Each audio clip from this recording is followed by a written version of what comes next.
The project begins with one of the most difficult and risky parts of the entire construction process: digging underneath an existing house to create a brand new basement. Unlike building a new home, where excavation is done in an open area, this project requires working carefully under a structure that is already standing. Before any digging begins, the crew must install temporary structural supports to hold the weight of the house. These supports are usually steel beams and heavy wooden cribbing systems placed strategically under load-bearing walls and beams, so the house does not move during excavation. Once the structure is supported, excavation begins in sections. Workers remove soil a little at a time, moving from one area to another to maintain stability. Heavy machinery may be used for the bulk of the digging, but in tight areas, workers often have to dig by hand. The process is slow and very controlled, because removing too much soil in one area could cause the house above to settle or crack. Safety is extremely important during this stage, as the crew is working under thousands of pounds of structure. As the digging continues, the space under the house gradually becomes large enough to stand in. The crew levels the ground and prepares the area for the new foundation work that will come next. By the end of this stage, what was once a crawl space or solid ground under the house is transformed into a deep excavation, ready to become a full-height basement. This new basement will add significant living space, storage, and value to the home.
After the excavation is completed, the next step is installing new concrete footings, which are one of the most important structural elements in the entire project.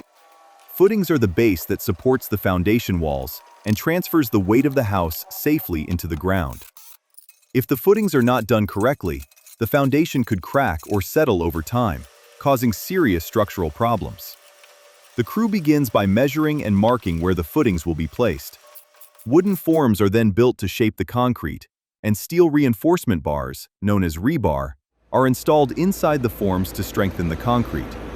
The rebar helps the footing resist cracking and increases its load-bearing capacity. Once everything is prepared and inspected, concrete is poured into the forms and carefully leveled. After pouring, the concrete must cure for several days to reach sufficient strength. During this time, the crew monitors the concrete to ensure it cures properly and does not dry too quickly, which could cause cracks. These new footings will carry the load of both the existing house and the new basement walls that will be built on top of them. This step essentially creates a new structural base for the house.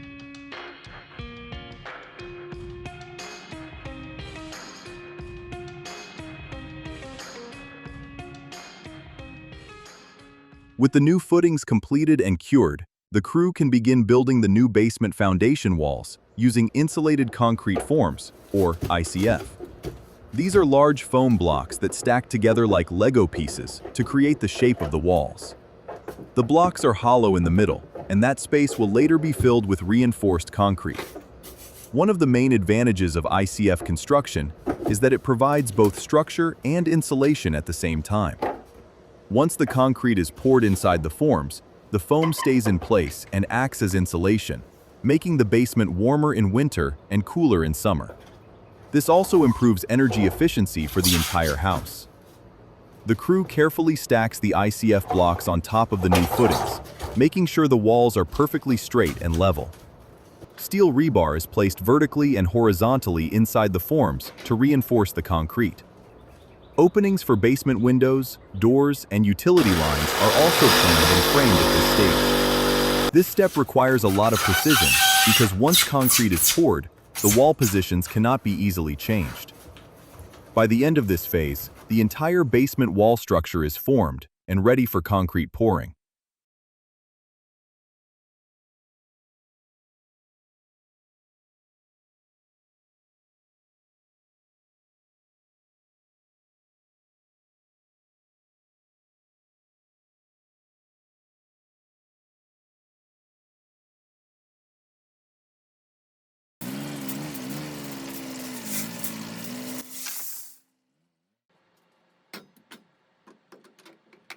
As the ICF walls continue to go up, the crew installs steel reinforcement bars inside the forms to strengthen the concrete walls. These steel bars, placed both vertically and horizontally, are essential because they give the concrete the tensile strength it needs to resist pressure from the soil on the outside and the weight of the house above.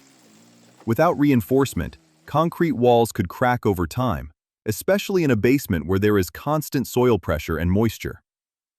At this stage, the builders also frame out openings for basement windows, exterior doors, and all utility penetrations, such as plumbing, electrical conduits, and ventilation ducts. Every opening must be measured and positioned very carefully so everything will line up correctly later in the project. This part requires a lot of precision and planning because once the concrete is poured into the forms, the walls become permanent, and making changes later would be very difficult and expensive. The crew constantly checks that the walls are straight, level, and properly braced. Temporary bracing systems are installed along the walls to keep the ICF blocks perfectly aligned and to prevent them from moving when the heavy wet concrete is poured inside them. By the end of this step, the entire basement wall structure is fully assembled, reinforced, braced, and ready for the concrete pour, which will turn the foam forms into solid structural walls.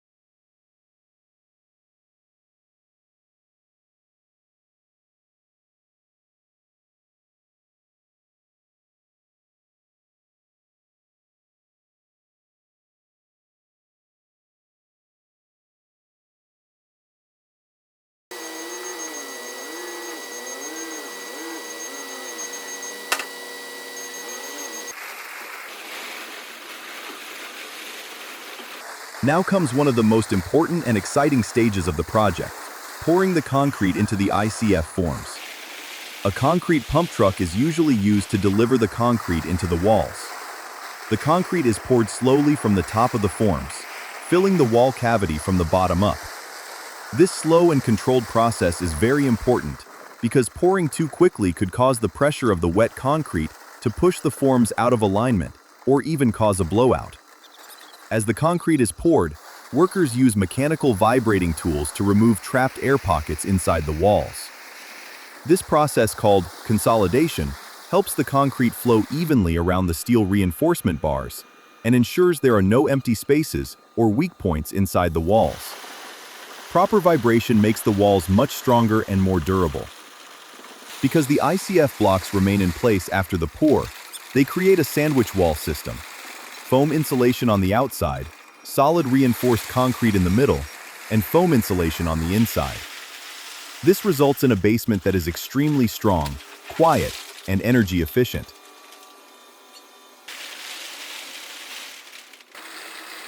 The crew continues pouring the concrete in stages, usually going around the building several times and filling the walls higher each pass. This staged approach reduces pressure on the forms and helps keep everything straight and stable. Workers constantly check the walls with levels to make sure they remain perfectly plumb and aligned during the pour. After the walls are fully filled with concrete, the top surface is leveled, and anchor bolts may be installed at the top of the wall to secure the wooden framing that will be built later. The concrete then needs time to cure and gain strength. Although concrete begins to harden within hours, it takes several days to become strong enough to support structural loads, and several weeks to reach full strength. Once the concrete has cured, the temporary bracing can be removed. At this point, the basement walls are now solid, reinforced concrete structural walls, capable of supporting the existing house above, as well as the new addition. This is a major milestone in the project because the house now has a completely new and very strong foundation system underneath it.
After the concrete walls have cured and the bracing is removed, the next step is waterproofing the exterior of the foundation walls. This is a very important step because basements are underground and constantly exposed to moisture from the surrounding soil. The crew applies a waterproof membrane to the outside surface of the ICF walls to prevent water from penetrating into the basement. In many cases, a drainage board is installed over the waterproofing to create a small air gap that helps direct water downward. A perimeter drain pipe, often called a weeping tile or French drain, is installed around the base of the foundation. This pipe collects groundwater and directs it away from the house to prevent water buildup around the foundation walls. Gravel is placed around the drain pipe to help water flow easily into the pipe. Once the waterproofing and drainage systems are installed, backfilling begins. Soil is carefully placed back around the foundation walls in layers. Each layer is compacted to prevent future settling, which could cause the ground to sink or water to collect near the house. This step also helps lock the foundation walls into place. After backfilling is complete, the area around the house begins to look more like a normal yard again.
8.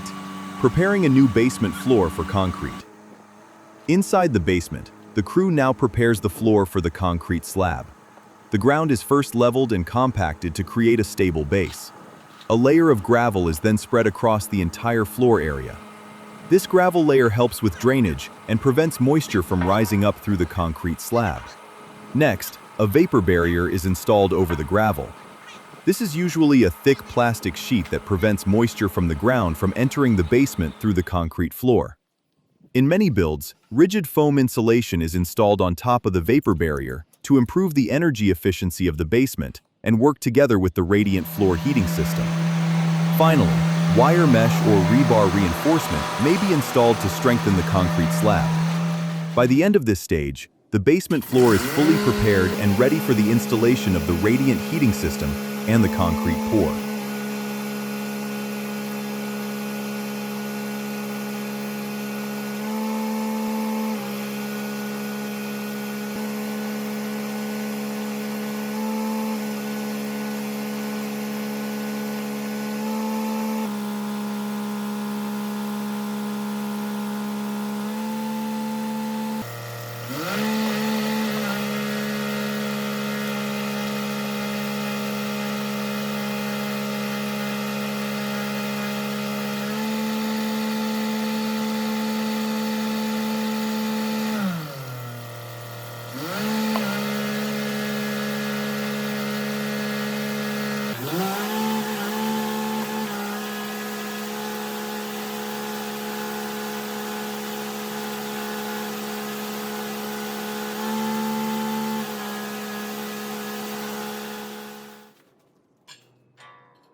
Before the concrete floor is poured, the radiant floor heating system is installed. This system uses flexible PEX tubing that is laid out in loops across the entire basement floor. These tubes will later carry warm water, heating the concrete slab and radiating heat evenly throughout the basement. The tubing is carefully attached to the reinforcement mesh, or insulation boards, so that it stays in place when the concrete is poured. The layout is planned so heat will be distributed evenly across the floor area. The tubes are connected to a manifold, which will control the flow of warm water through different zones of the floor. Radiant floor heating is very efficient because it heats the entire floor surface evenly from below, rather than blowing hot air from vents. This makes the basement more comfortable and energy efficient. Once the tubing is installed and pressure tested to make sure there are no leaks, the floor is ready for concrete.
While work continues inside the basement, another crew may begin building the floor system above the basement. Floor joists are installed across the top of the foundation walls. These joists form the structural frame that will support the main floor of the house addition. After the joists are installed, subfloor panels are placed on top. These panels create a solid working surface and the base for the finished floor that will be installed later. At the same time, more backfilling is completed around the exterior of the foundation, especially in the walkout basement area where the ground level slopes down. This stage is important because it connects the new basement structure to the above-ground structure and starts to make the addition feel like part of the house.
With the radiant heating tubes installed and secured, the crew is ready to pour the basement floor slab.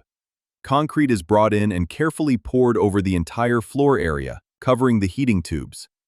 Workers use rakes and screeds to spread the concrete evenly and create a level surface.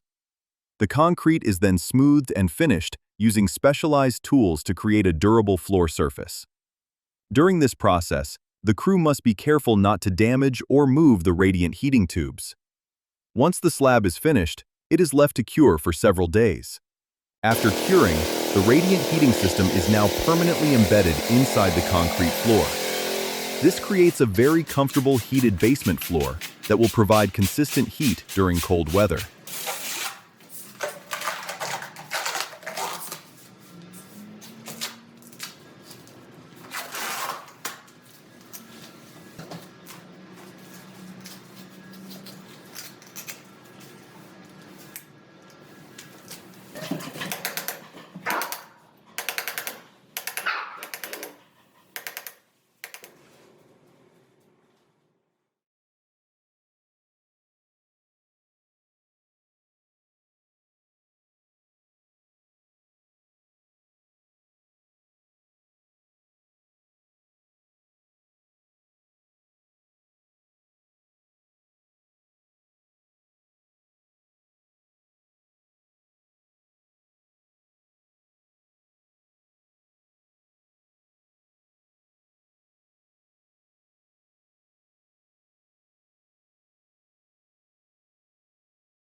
framing and setting exterior walls with wooden construction. Now that the foundation, basement walls, and floor are complete, the construction moves to framing the above-ground structure. Wooden wall frames are built on the subfloor and then lifted into place. These frames include studs, top plates, bottom plates, and openings for windows and doors. Once the walls are raised, they are secured together and anchored to the floor structure. The shape of the house addition becomes clearly visible at this stage. Framing is one of the fastest stages of construction, and the building can go from a foundation to a full structure in a very short time.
Installing zip system sheathing on the roof.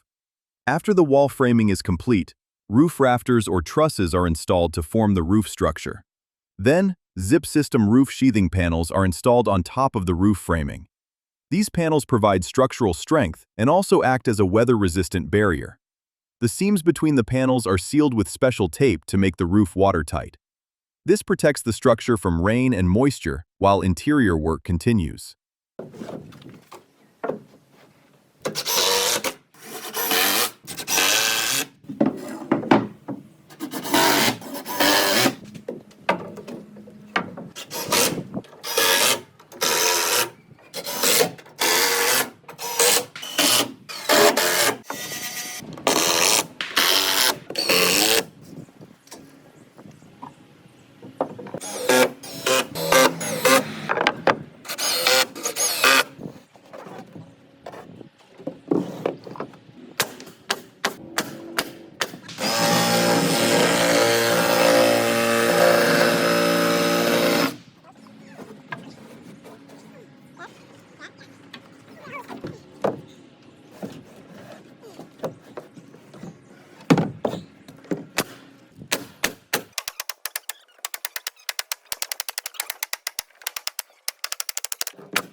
Because this project includes a walkout basement and changes to the yard elevation, a concrete block retaining wall is built to hold back soil and create level areas around the house.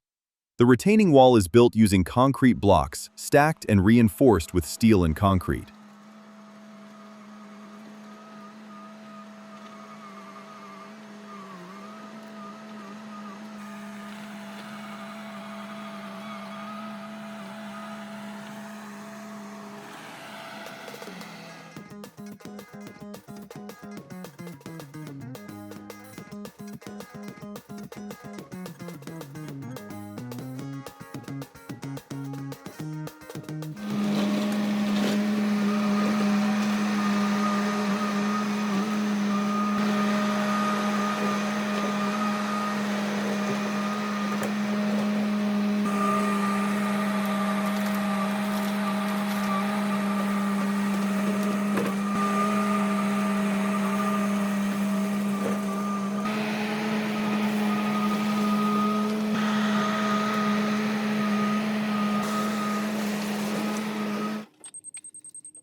After the wall is completed, the yard is regraded using heavy equipment.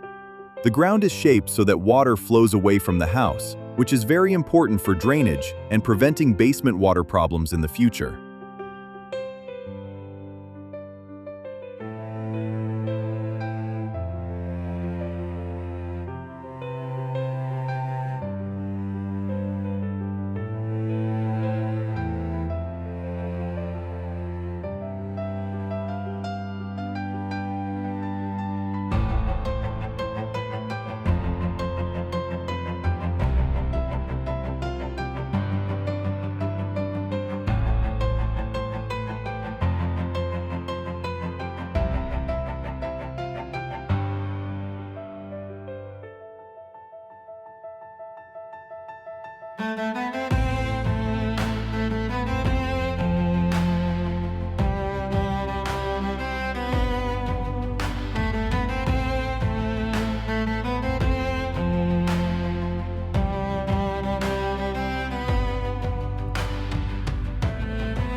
Next, the final roofing material is installed. In this project, an insulated standing seam metal roof system is used. This type of roof is very durable, long-lasting, and resistant to extreme weather.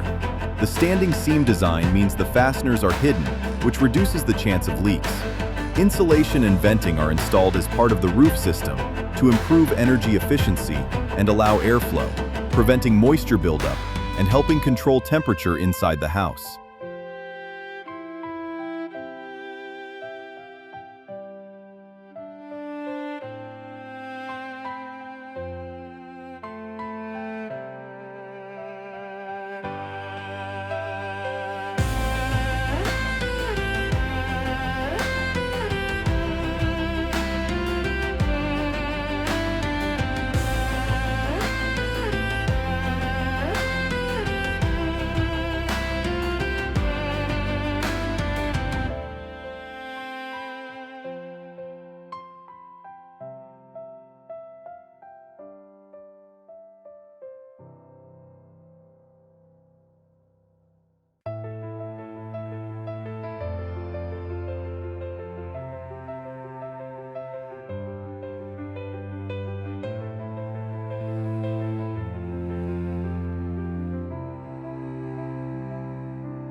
Thank you.